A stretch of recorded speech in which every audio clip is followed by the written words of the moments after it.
Welcome to the episode 4 of the grand epic Mahabharata, where timeless tales of valor, destiny, and cosmic justice unfold. Satyavati told Bhishma Vichitravirya must marry as soon as possible and father sons to carry on the family line, as he is too young to win brides for himself. Satyavati asks Bhishma to do that for him. Bhishma went to the kingdom of Kashi, where King Kashyap was holding a Swayamvara for his three daughters, Amba, Ambika, and Ambalika. The king had invited many princes to the competition, but not Vichitravirya. Bhishma, however, was determined that the princesses would marry his half-brother. So, before the competition even began, Bhishma rushed into the assembly, surprising everyone. He grabbed the three princesses and raced away in his chariot, fighting off the angry princes who pursued him. Bhishma's rivals were disappointed, and none more than Prince Shalva, who was secretly betrothed to the eldest of the three princesses, Amba. Bhishma returned to Hastinapura with three brides for Vichitravirya, but Amba confessed that she was secretly betrothed to King Shalva. Bhishma agreed to it, but when Amba went to Shalva, he rejected her by saying, "I cannot marry you, you belong to Bhishma."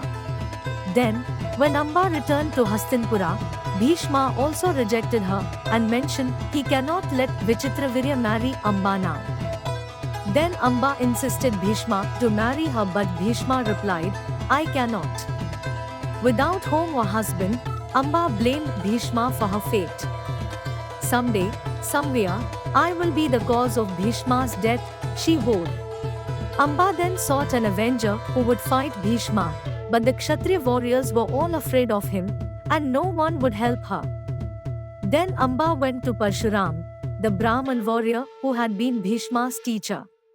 Amba explained the entire situation to Parshuram, but he didn't believe her. In response, Amba tried to kill herself and warned Parshuram that her death would tarnish his reputation. Ultimately, due to all this, Parshuram agreed to fight Bhishma. Parshuram challenged Bhishma, and Bhishma reluctantly agreed to fight his guru. They fought for many days and, to Parshuram's surprise, he could not defeat his former pupil. "No one can kill Bhishma unless he wishes to die," Parshuram told Amba.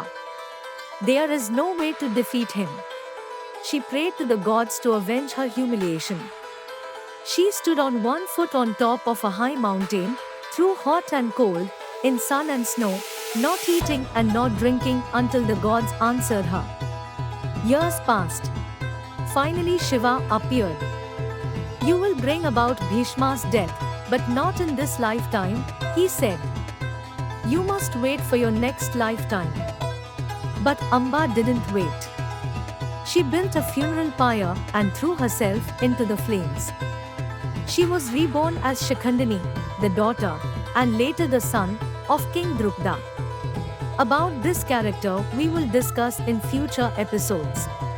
Chitrangada died unmarried. A Gandharv had challenged him, shouting, "My name is Chitrangada, and I forbid you to use my name."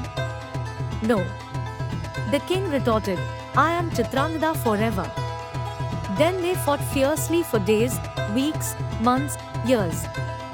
After 3 years, the Gandharv won. The king who would not surrender his name paid with his life. Vichitravirya died married, but without sons. He was still a boy when he became king, and Bhishma ruled as his regent. When Vichitravirya died, he left behind two widows, the princesses of Kashi, Ambika and Ambalika. Both were childless. Who will be king of Hastinapura now? Satyavati wailed. In desperation, she turned to Bhishma for help. "It is lawful for a dead man's brother to continue the family line," she told him. "You are his half-brother. You must marry the princesses." "You of all people know I cannot do that," Bhishma replied. "Your father compelled me to renounce all offspring." Satyavati then said something that took Bhishma completely by surprise. "Then I must summon my son. He is our only hope, he is none other than Vyasa." In the next episode, we will know about the birth of Kuru princess. Thank you for watching. Don't forget to like, share, and subscribe to our channel to keep up with all the latest episodes. The story of the Mahabharata has just begun. Join us next time as we continue this epic journey.